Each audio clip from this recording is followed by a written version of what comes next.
उधर breaking news आ रही है। हमास के कब्जे में बंदूकों से जुड़ी सऊदी अरब के न्यूज चैनल अल अरबिया ने दावा किया कि इजराइल अपनी जेलों में बंद फिलिस्तीनी महिलाओं और बच्चों को रिहा करेगा और यह रिहाई हमास के कब्जे से 100 बंधकों को छोड़ने पर ही होगी। यानी दावा है कि हमास और इजराइल के बीच बंधकों की रिहाई के मुद्दे पर बड़ी डील हुई है। 7 अक्टूबर को इजराइल के अलग अलग शहरों पर हमला कर हमास ने सैकड़ों लोगों को बंधक बना लिया था और अब भी उनके कब्जे में 200 से ज्यादा लोग हैं। जावेद हमारे साथ जुड़ रहे हैं लेबनान से। जावेद, और क्या पता चल रहा है इस पर?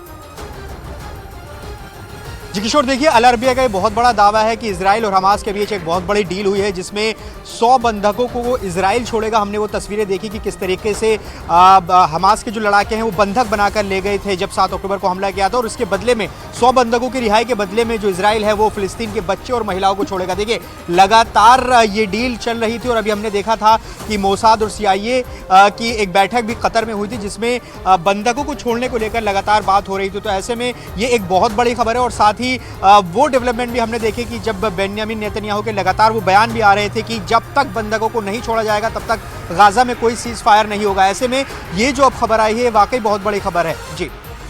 जिनमें 30 बच्चों के होने का दावा किया गया है। इजराइल के मुताबिक हमास के लड़ाके इजराइल में हमला करने के बाद जिन लोगों को बंधक बनाकर गाजा ले गए थे उसमें कई बच्चे भी थे और उन बच्चों के साथ हमास के लड़ाके बर्बरता कर रहे हैं। इजराइल का आरोप है कि हमास के लड़ाकों ने इजराइल से करीब 30 बच्चों को अगवा कर लिया था, लेकिन इससे पहले हमास के लड़ाकों ने उन बच्चों के माता पिता को बेरहमी से मारा और फिर उन बच्चों को उठाकर गाजा ले गए। इस दौरान बच्चे बुरी तरह रोते बिलखते रहे, लेकिन हमास के लड़ाकों पर इसका कोई असर नहीं हुआ। इजराइल ने यह भी आरोप लगाया कि जब बच्चे रो रहे थे तो हमास के लड़ाकों ने उन बच्चों को पानी पिलाया और फिर उनसे बिस्मिल्लाह भी बुलवाया। लेकिन हमास के लड़ाकों की बर्बरता यहीं खत्म नहीं हुई। इजराइल के प्रधानमंत्री नेतन्याहू ने हमास के लड़ाकों पर नवजातों को जलाने का भी आरोप लगाया। इजराइल के मुताबिक हमास के हमलों में 40 नवजात की मौत हुई और हमास पर इन बच्चों को जलाने का आरोप लगाया गया। चश्मदीदों के मुताबिक हमास के लड़ाकों ने बच्चों के गले और हाथ तक काट दिए थे, जिसके बाद इजराइल की सेना ने हमास के एक लड़ाके को गिरफ्तार किया और जब उससे पूछताछ की गई तो उसने उन बच्चों की हत्या करने की वजह बताई। हमास के लड़ाके ने बताया कि उन्होंने उन बच्चों को इसलिए मारा ताकि वो बड़े होकर सैनिक न बन पाए। इसके साथ ही उस लड़ाके ने यह भी बताया कि उन्होंने इजराइल के लोगों के मन में डर पैदा करने के लिए बच्चों को बंधक बनाया। कुछ दिन पहले हमास के लड़ाकों की दरिंदगी की एक और कहानी सामने आई थी जिसमें हमास के लड़ाकों पर नवजातों को अवन में भूनने का आरोप लगा था और इसी वजह से इजराइल ने हमास की तुलना खूंखार आतंकी संगठन ISIS से कर दी थी। आरोप है कि हमास के लड़ाकों ने महिलाओं और बच्चों को भी बेरहमी से हत्या कर दी थी और इसी वजह से इजराइल ने हमास को आतंकी संगठन ISIS से भी ज्यादा खतरनाक और बेरहम बता दिया, क्योंकि इजराइल का आरोप है कि हमास के लड़ाकों ने इजराइल से दुश्मनी निकालने के लिए छोटे छोटे बच्चों को भी नहीं बख्शा और माना जा रहा है कि इसी वजह से इजराइल बुरी तरह भड़का हुआ है। वो हर कीमत पर हमास का अंत चाहता है। इजराइल ने दावा किया कि हमास के लड़ाके आतंकी संगठन ISIS से भी ज्यादा बर्बर और खतरनाक है, जो आने वाले वक्त में पूरी दुनिया के लिए खतरा बन सकते हैं और इसी वजह से वो हमास का खात्मा करना चाहता है। इसके साथ ही अमेरिका के रक्षा मंत्री ने भी हमास की तुलना ISIS से कर दी थी और कहा था कि हमास ने जो भी किया वो ISIS की हरकतों से भी भयावह है। इस बीच इजराइल के मीडिया ने दावा किया कि 7 अक्टूबर को लापता हुए लोगों की तलाश के लिए इजराइल की सेना चील और गिद्धों की मदद ले रही है। असल में इजराइल की सेना के पास एक ऐसी यूनिट है जो पक्षियों की भर्ती करती है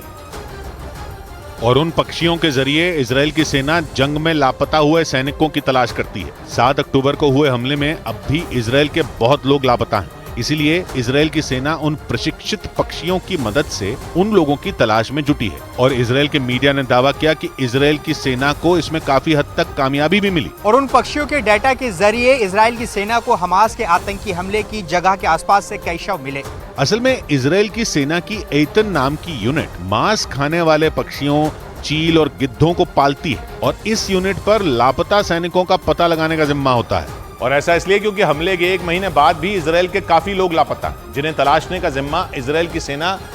एतन यूनिट को सौंपा है, जिसके पास ऐसे प्रशिक्षित पक्षी हैं जो जंग में लापता सैनिकों का पता लगाने में माहिर माने जाते हैं।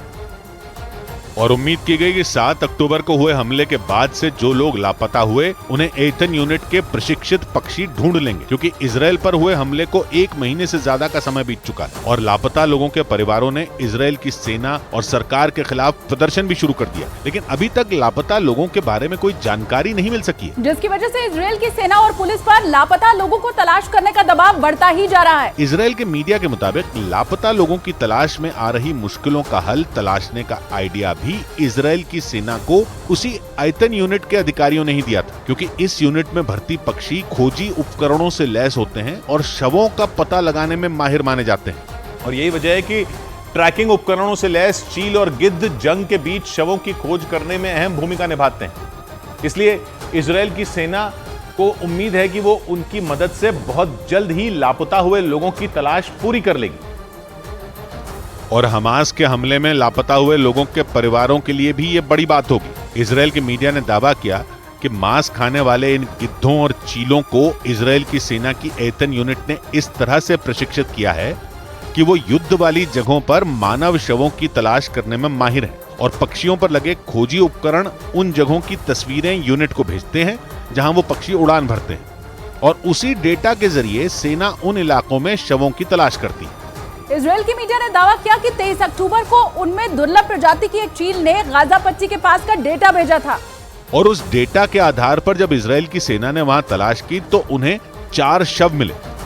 इसीलिए इन पक्षियों के जरिए लापता लोगों का पता लगने की उम्मीद और ज्यादा बढ़ गई और माना जा रहा है कि इसी वजह से फिलिस्तीन को यह डर सताने लगा कि इजराइल कभी भी परमाणु हमला कर सकता है, क्योंकि 7 अक्टूबर को हुए हमले के बाद इजराइल ने कसम खाई थी कि वो हमास के खात्मे तक चैन से नहीं बैठेगा। और फिलिस्तीन ने आशंका जाहिर की कि हमास के खात्मे की आड़ में इजराइल कभी भी गाजा पर परमाणु बम गिरा सकता है और अगर ऐसा हुआ तो गाजा में तबाही आ जाएगी और इजराइल उसे पूरी तरह से बर्बाद कर देगा। फिलिस्तीन ने यह भी आशंका जताई कि इजराइल के पास कई परमाणु हथियार हैं जिनका वो तबाही लाने के लिए हमास के खिलाफ जंग में इस्तेमाल कर सकता है। इसीलिए फिलिस्तीन ने इजराइल के परमाणु हथियारों की शिकायत दुनिया भर में परमाणु कार्यक्रमों पर नजर रखने वाली IAEA यानी इंटरनेशनल एटॉमिक एनर्जी एजेंसी से भी की। और इजराइल के पास परमाणु बम होने की आशंका जताते हुए फिलिस्तीन ने IAEA को चिट्ठी लिखी, जिसमें उसने गुहार लगाई कि इस बात की जांच की जानी चाहिए कि इजराइल के परमाणु हथियार हैं या नहीं, क्योंकि फिलिस्तीन ने आशंका जताई कि इजराइल के पास कई परमाणु हथियार हैं और वो उनका इस्तेमाल जंग के दौरान कर सकता है। फिलिस्तीन के मीडिया के मुताबिक फिलिस्तीन के विदेश मंत्री रियाद अल मलिकी ने IAEA यानी इंटरनेशनल एटॉमिक एनर्जी एजेंसी के महानिदेशक को इस बारे में चिट्ठी लिखी, जिसमें फिलिस्तीन ने IAEA से इजराइल के विनाशकारी परमाणु हथियारों की जांच की मांग उठाई। फिलिस्तीन के मीडिया के मुताबिक IAEA को लिखी चिट्ठी में फिलिस्तीन ने इजराइल के एक मंत्री के गाजा में परमाणु बम गिराने वाले बयान का भी जिक्र किया और फिलिस्तीन ने IAEA को बताया कि इजराइल के मंत्री अमिखाई एलियाहू ने कुछ दिन पहले गाजा में परमाणु बम गिराने की धमकी दी थी, जिससे गाजा पर परमाणु हमले की आशंका बढ़ गई और इसीलिए फिलिस्तीन ने आशंका जताई कि इजराइल के पास परमाणु हथियार भी हो सकते हैं। फिलिस्तीन के मीडिया के मुताबिक इजराइल के मंत्री अमिखाई एलियाहू ने एक मीडिया इंटरव्यू में गाजा पर परमाणु बम गिराने की वकालत की थी। मीडिया के मुताबिक अमिखाई एलियाहू ने गाजा पर परमाणु बम गिराने को हमास के खिलाफ चल रहे युद्ध का एक विकल्प बताया था। उनके इस बयान ने अरब देशों को भी भड़का दिया और सऊदी अरब समेत कई देशों ने इजराइल के खिलाफ कार्रवाई की मांग शुरू कर दी थी। हालांकि इजराइल के प्रधानमंत्री नेतन्याहू ने मंत्री अमिखाई एलियाहू को निलंबित कर दिया और नेतन्याहू ने अमिखाई एलियाहू के इस बयान से इजराइल को अलग बताया था, लेकिन इसके बाद भी मामला ठंडा नहीं हुआ और फिलिस्तीन ने इजराइल के खिलाफ कार्रवाई की मांग को लेकर IAEA को चिट्ठी लिख दी।